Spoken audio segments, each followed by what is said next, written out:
Covid தடுப்பூசி போட்டவர்களுக்கு ஏற்பட்டுள்ள ஆபத்து.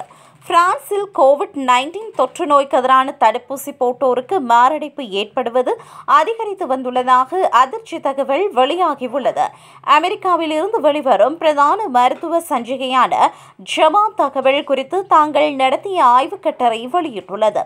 அதற்கமைய பிரான்சில் கோவிட்-19 தொற்று நோய் மிகவும் மோசமாக பாதித்தவர்களில் 90% நோயாளர்களை 1,60,000 தடுப்பூசிகள் காப்பாற்றியுள்ளதாக தெரிவிக்கப்படுகிறது.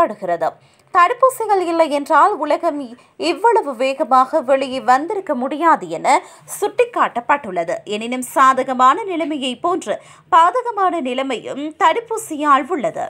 கோவிட்-19 தடுப்பூசி போட்டுக்கொண்ட 54 மில்லியன் மக்கள் தொகையில் இதுவரை 560 பேருக்கு நேரடியாக, அதாவது தடுப்பூசியின் பக்க விளைவாக இதய வீக்கம் அல்லது மாரடைப்பு ஏற்பட்டுள்ளது.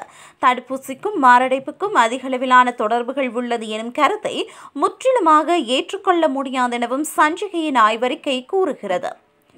கோவிட்-19 தொற்று நோய் மனிதர்களின் சுவாச பையிலேயே அதிகமான தாக்கத்தை ஏற்படுத்தும் என தெரிய வந்துள்ளது.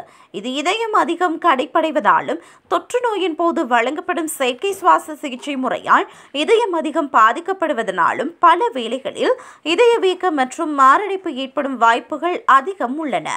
நேரடியாக தடுப்பூசிகளால் மாத்திரம் மாரடைப்பு பலருக்கு ஏற்படவில்லை எனவும் அந்த ஆய்வறிக்கையில் தெரிவிக்கப்பட்டுள்ளது.